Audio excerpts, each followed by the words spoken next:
مولانا. صلوا على حضرة النبي. أولا كلمة مصلى فيها لام مغلظة وهي في الوقت رأس آية، وفي ذلك الوقت مذهبين أو مذهبان. المذهب الأول من أخذ بتقليل رؤوس الآية قولا واحدا وهو اليمني سلطان، وهو سلطان المزاح، فهو على كل حال يقرأ من مقام إبراهيم مصلى بالتقليل قولا واحدا. أما عند اليمني فعلى قصر البدل التغليظ والفتح مصلى، وعلى توسط البدل يقرأ مصلى، وعلى المد يقرأ مصلى ومصلى. بيقول يا سيدي الإمام المحرر: وحكم ذوات الياء منها كهذه ففخم بفتح ثم رقق مقللا. والمتمذهبين بمذهب سلطان يقللون رؤوس الآية على كل حال، والمتمذهبين بمذهب اليمني يعاملون رؤوس الآية معاملة الياء. هذا هو جوابنا على السؤال إن شاء الله. ماذا يقصد الشيخ المتولي بهذا البيت: وقلل ذوات الياء عند توسط لهمز وعند المد وجهان جملا، وما هو ضابط لي مع ذات الياء؟ الضابط اللي هو هذا البيت الذي تلاه علينا ابننا الأستاذ صادق ضمن متن هداية المريد إلى رواية أبي سعيد، وكنا حفظناه زمان وإحنا صغيرين أطفال كده، كنا نحفظ التحفة والجزرية ومتن ورش. كنت متعجل الموضوع وعاوز أطلع شيخ على طول. المهم إذا جاء اللين والياء فعلى التوسط فتح وتقليل، وعلى المد فتح وتقليل، والبدل مع الياء، والبدل اقصر وافتحن الياء وسط بتقليل بلا مراء، ومد أولا وخذ وجهان في الياء تحظى صاحب البيان. ماشي اللي كنت شيخنا قال لنا عليه. يبقى على قصر البدل فتح الياء، وعلى التوسط تقليل الياء، وعلى المد فتح وتقليل في الياء، هذا مع البدل والياء. واللين والبدل على التوسط والمد على كل منهما فتح وتقليل في الياء.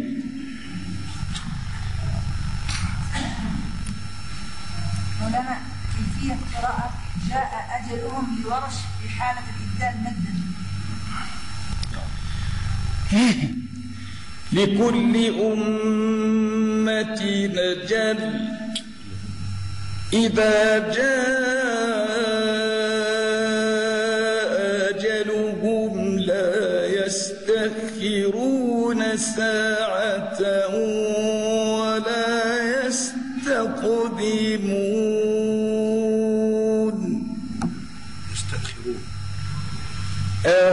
لا يستأخرون ساعة ولا يستقدمون. يبقى إذن الإبدال هنا إبدال مع القصر لوجود التحرك بعد الهمس. بيقول الإمام المحرر: وإن حرف مد قبل همز مغير يجوز قصره والمد ما زال أعدل إذا أثر الهمز المغير قد بقي. وبعدين بيقول ومد إذا كان السكون بعيده، وإن طرأ التحريك فاقصر وطولا. لكن وإن طرأ التحريك فاكسر وطولا في مواضع.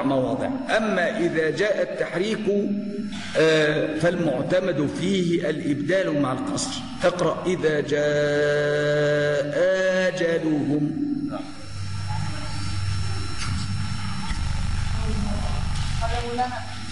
لفظ الأيك في القرآن في سورة الشعراء وصاد خالف نافع الإمام عاصم في قراءتها ليكة. أيوه. أما في سورة الحج وقاف فقد وافق الإمام نافع قراءة عاصم. أيوه. هذا يرجع إلى رسم المصحف.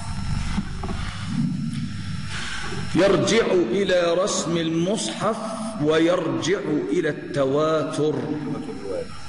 بل حضرتك لأن أصلها إيه؟ إذا بدأت بها عند من قال الأيكة تبدأ ليكة أليكة، وعند من قرأ ليكة تقول ليكة فقط. هل التفخيم في فصالا مع قصر البدل ممنوع فيها فقط أم مع بقية أخواتها؟ قلنا فصالا وطال ويصالح فيها مذهبان. المذهب الأول فصالا إن فخمت أو رققت مع كل التسليس قد علمت، وهذا مذهب اليمني. مذهب سلطان فخم فصالا سلسا للبدل رقق بلا قصر وعن علم سليم. الله يفتح عليك.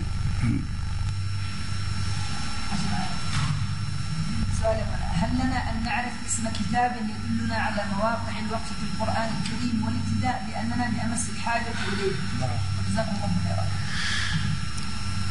أولا المصحف ليس مرجعا للوقف، وأي كتاب دون أن تتلقى على شيخ ليس مرجعا للوقف، وإنما هو تذكرة. ومن الكتب التي تذكركم بالوقف أرشح 3 كتب: منار الهدى في بيان الوقف والابتداء للأشموني، المقتفى في بيان الوقف والابتداء لأبي عمرو الداني، القطع والائتلاف للإمام أبو جعفر النحاس. لكن هذه الكتب تعتبر أمهات مراجع للوقف، إلا أن التلقي هو الأصل، ولذا قال الله لنبيه وإنك لتلقى، ولم يقل له أنك تقرأ وإنك لتقرأ، لا تلقى. من الشيخ. يريد مولانا الشيخ أن نسمع منك بداية سورة مريم وسورة الشورى وكلمة أعجمي وكلمة سلاسل عند الوقف. لمن؟ لأي شيخ؟ لأي قارئ؟ بداية سورة مريم والشورى. حاضر. حفص إيه بقى؟ حفص من طريق الحرز ولا حفص من طريق الروضة ولا حفص؟ حاضر. من الطريقين. من الطريقين؟ حاضر.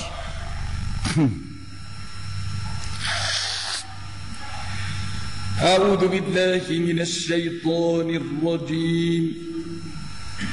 بسم الله الرحمن الرحيم. كافها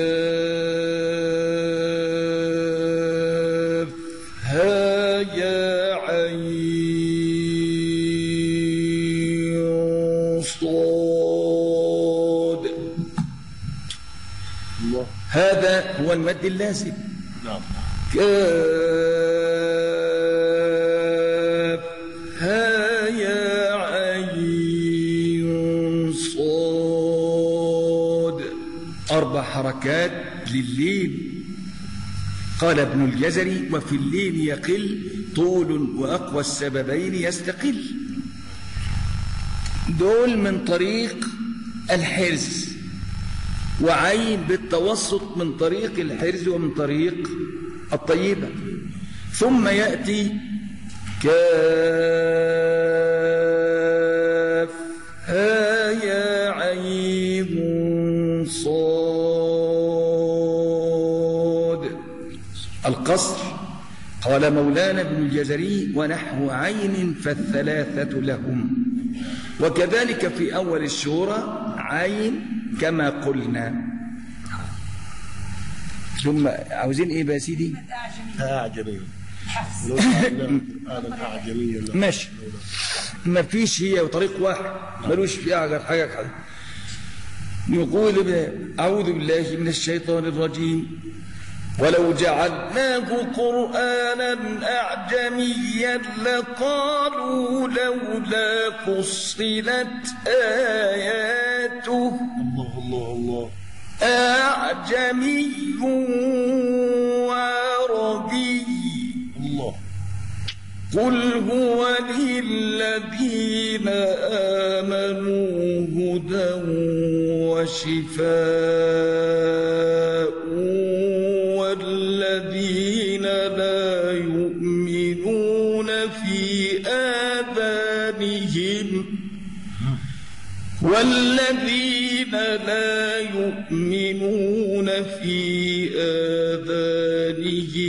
وقر وهو عليهم عمى.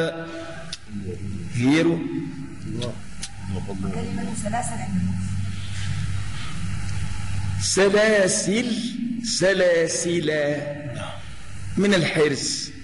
سلاسل بلا ألف من الطيبة من الروضة طيبة لا شيء غير هذا. ما حكم الوقف على كلمة لكن والابتداء بها؟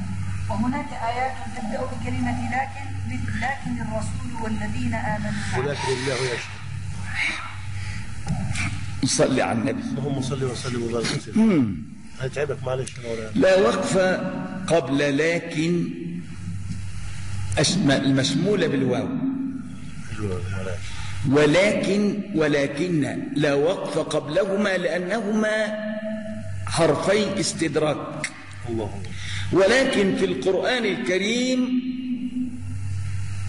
نوعان، إما لكن الاستدراكية وإما لكن الفاصلة.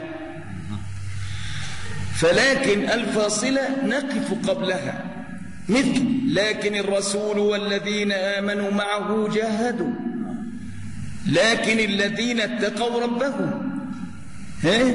دي اسمها لكن الفاصلة، تفصل بين المجاهدين وغير المجاهدين وبين المتقين وبين الكافرين، اسمها لكن الفاصلة فليست استدراكية، وعلى هذا يوقف قبلها. أما لكن التي تشملها الواو ولكن الله فهي استدراكية لا يوقف قبلها. لكن في لكن الثقيلة زي لكن هو الله ربي، دين وافعلها بالغنة. في لكن الخفيفة زي لكن الرسول نقول لكن بلا غنة، تبقى ساكن أصلي أو عارض للسكون غير ممدود. قل هو للذين آمنوا هدى وشفاء، الوصل أو الوقت الأفضل.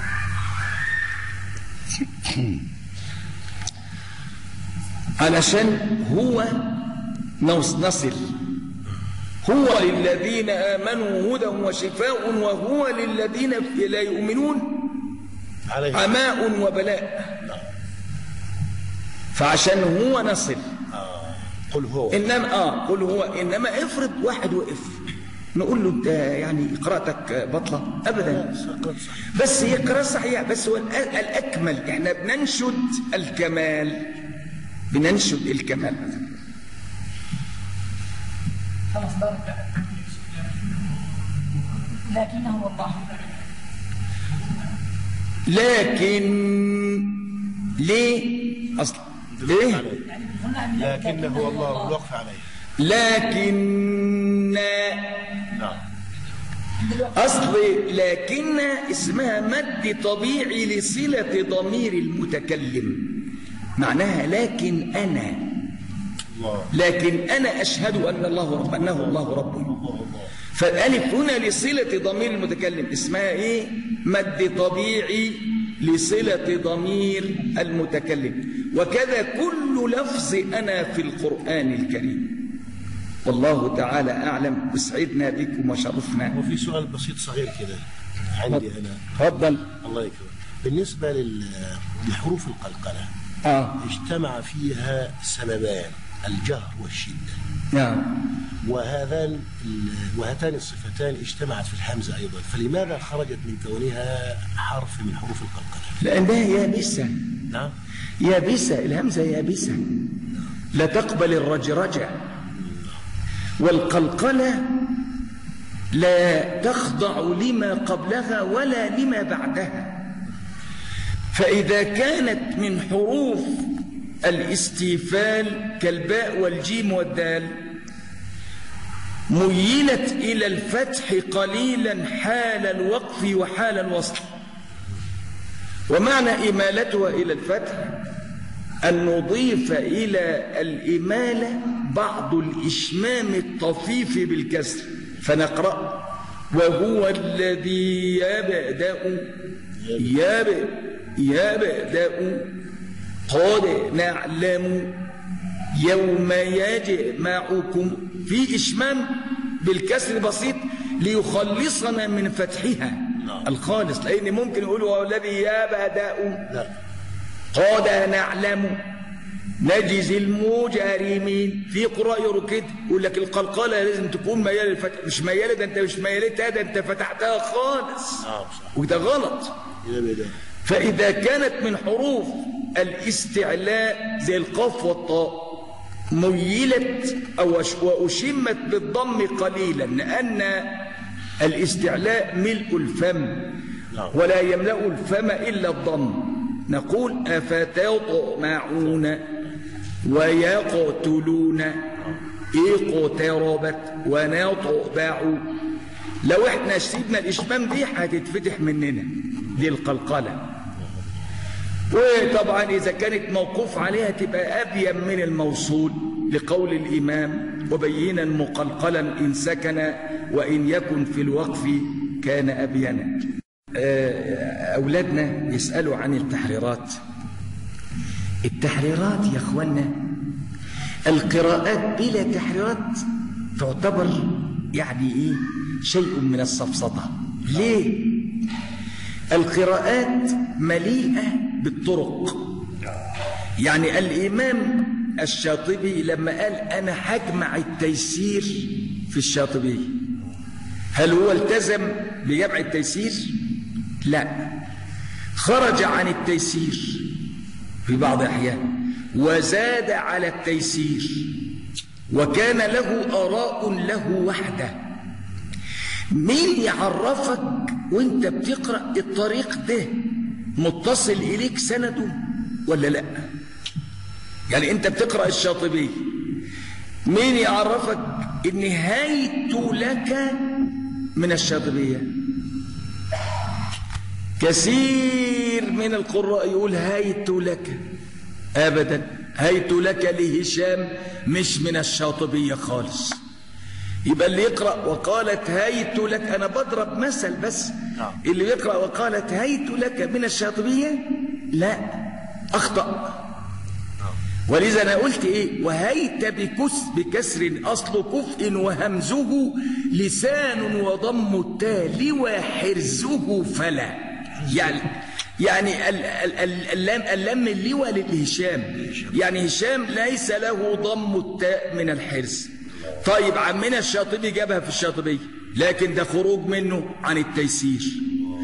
من غير تحريرات مش هتعرف الطرق المأمونة من الطرق الملفقة، ومن غير تحريرات هتضطر تقرأ بجميع ما ورد لك من الطرق، سواء كان ملفقة أو لا تعرف الغص من السمين. فوظيفة التحريرات إنها تبين لك الغص من السمين. يبين لك الطريق الوارد والطريق الضعيف. دي وظيفة التحرير، ولذا سميت تحريرات لأن التحرير معناها التهذيب والتمحيص. أقول حررت كذا يعني هذبته ومحصته. فالتحريرات بتوريك الطريق اللي يجوز قراءته واللي يجوز ما يجوز قراءته. يعني مثلا جماعة في قراءة حمزة قالوا يجوز تقرأ لحمزة إنما نحن